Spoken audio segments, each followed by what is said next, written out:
Les titres du journal: Nicolas Sarkozy à la CPI pour crimes contre la paix et assassinat de Mouammar Kadhafi.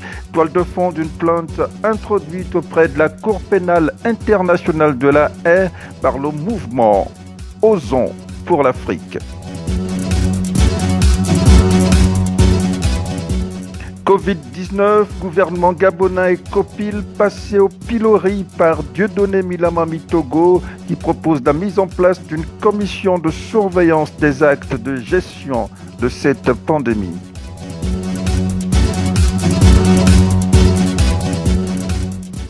Africa numéro 1 au creux de la vague, la station panafricaine sinistrée dans des hautes herbes avec des agents qui cumulent 13 mois d'arriérés de salaire.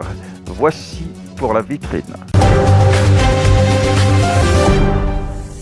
Le procureur de la Cour pénale internationale de la Haye, CPI, invité à procéder à l'interpellation de Nicolas Sarkozy en vue de sa détention préventive dans le cadre de l'assassinat du guide libyen Mouammar Kadhafi, exigence brandie par le mouvement panafricain Osons pour l'Afrique. Le reportage d'Yves Mvono Abessolo. L'ancien chef de l'État français est campé en suspect numéro 1 par le mouvement Osons pour l'Afrique, selon lequel son personnage confine à la caricature de délinquance d'État. Et pour éviter des interférences dans la demande de mise en détention préventive à la CPI de Nicolas Sarkozy, Osons pour l'Afrique invite le procureur général de cette institution à prendre la mesure de l'acte de salubrité publique visant à l'interpellation du mis en cause. Marc Ulrich Malekou Mamalekou, président du mouvement Osons pour l'Afrique. Nicolas Sarkozy, dont la caricature confine à la délinquance d'État et dont le personnage est criblé de turpitude légion, est dévoilé par une certaine opinion comme le chef de file d'actes de délinquance internationale en bande organisée ayant occasionné l'assassinat de Mouammar Kadhafi, outre le fait d'avoir, d'autre part, troublé la paix en Libye, pays pétrolier d'Afrique, aujourd'hui en proie à une crise difficilement surmontable. Dans une dynamique de salut pour l'Afrique, Osons pour l'Afrique invite les forces vives à se porter partie civile à sa plainte. Nous choisissons d'inviter en appoint à notre plainte les citoyens de tous les pays du monde, issus de toutes les races, à se porter partie civile dans notre plainte. Ceci dit, nous sollicitons de vous, intellectuels, politiques, artistes, fonctionnaires, travailleurs du privé, sportifs, agriculteurs, chômeurs, élèves, étudiants, en somme, tout citoyen du monde ayant atteint l'âge de la majorité a engagé des plaintes en soutien à celles amorcées par le mouvement citoyen Osons pour l'Afrique. Des plaintes à l'adresse du procureur de la Cour pénale internationale de la Haye et qui peuvent être déposées soit directement à cette institution, soit transitées par les représentations onusiennes de vos différents pays. Une plainte portée par deux chefs d'accusation, assassinat du guide libyen Mouammar Kadhafi et crime contre la paix.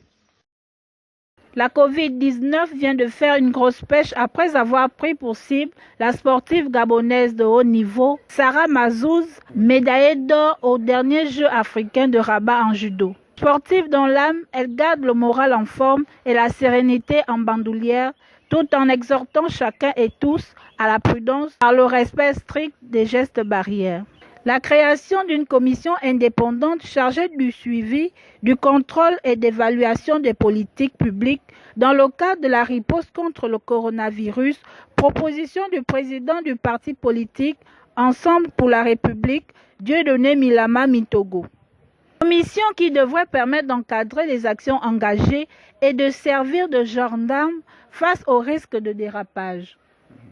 Face au manquement légion dans la gestion de cette crise sanitaire, Dieudonné Milama exhorte à une refonte du gouvernement et du comité de pilotage. Accusé sur plusieurs fronts relatifs à la lutte contre la Covid-19, le gouvernement vient d'entamer sous la pression le rapatriement des Gabonais qui étaient bloqués à l'étranger. Monsieur le Président de la République, rapatriez-nous. Madame Sylvia, vous êtes une mère, vous êtes une femme comme nous. Ramenez-nous au Gabon. Ramenez-nous au Gabon. Nous savons que le président a débloqué de l'argent pour nous rapatrier. Qu'est-ce qui embête? Je demande à ma famille si je meurs, ne m'enterrez pas. À Dubaï, ramenez mon corps sur Libreville. Je ne peux plus supporter. Je vais mourir, je vais me suicider. Monsieur le Président de la République. Comme un air de fin triste pour la radio panafricaine Africa numéro 1, vouée à l'abandon avec des agents assommés par 13 mois d'arrêt de salaire. Reportage. C'est pas la vie en rose pour les agents de la radio panafricaine qui enregistrent des morts quasiment à chaque fois, faute de ne pouvoir bénéficier de soins adaptés. Le nerf de la guerre manquant à l'appel. Dernier cas en date passée de vie à trépas, il y a encore quelques jours, Huguette Mundunga, des suites de maladie. Après plus d'un an sans salaire et plus de présence au poste, le tam-tam africain s'est naturellement tu, abandonné dans la broussaille et la vétusté. Un décor à faire couler les larmes. La complainte de quelques rescapés. Hélas, j'ai peut-être le sourire, mais le cœur est noir. Parce que l'image que présente Africa numéro 1 est une image sombre, sans lumière. J'ai même envie d'être plus dur sans lendemain parce que nous sommes bien ici dans les jardins d'Africa numéro 1, nous ne sommes pas en brousse, mais vous voyez le décor, vous avez l'impression que nous sommes en pleine forêt. C'est pour vous dire la situation actuelle d'Africa numéro 1. Nous sommes des agents, nous sommes des exécutants. La décision ne nous appartient pas. Les autorités de ce pays sont au courant de la situation actuelle d'Africa numéro 1. Et nous avons confiance et espoir que les choses vont peut-être un jour repartir, puisqu'il y a la promesse qui est toujours faite. On est à la fois partagé entre l'espoir de revoir cette radio renaître, redémarrer, et aussi la tristesse qui nous entoure, comme vous pouvez le voir, comme peuvent le voir les Libreville-Lois. Regardez un peu autour de vous, il y a les hautes herbes, il y a les murs qui sont lézardés. Après avoir fait des beaux jours de la communication mondiale et d'avoir été un symbole de fierté africaine, Africa numéro 1 meurt désormais de sa belle mort. Place à présent à la rubrique Vue sur le net. L'image du jour porte sur l'adaptation du masque à la consommation des bières en plein coronavirus. Ça, c'est le vrai cachet.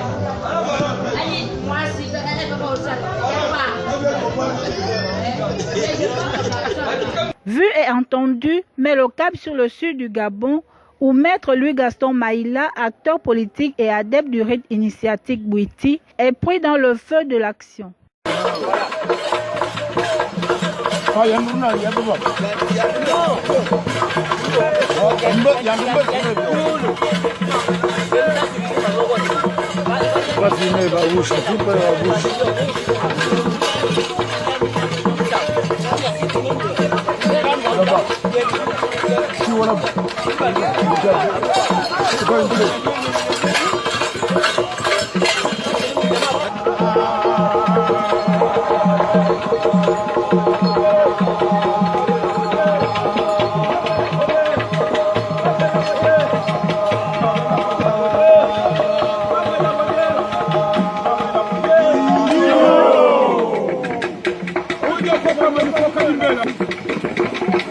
C'est la fin de ce journal. Merci de l'avoir suivi.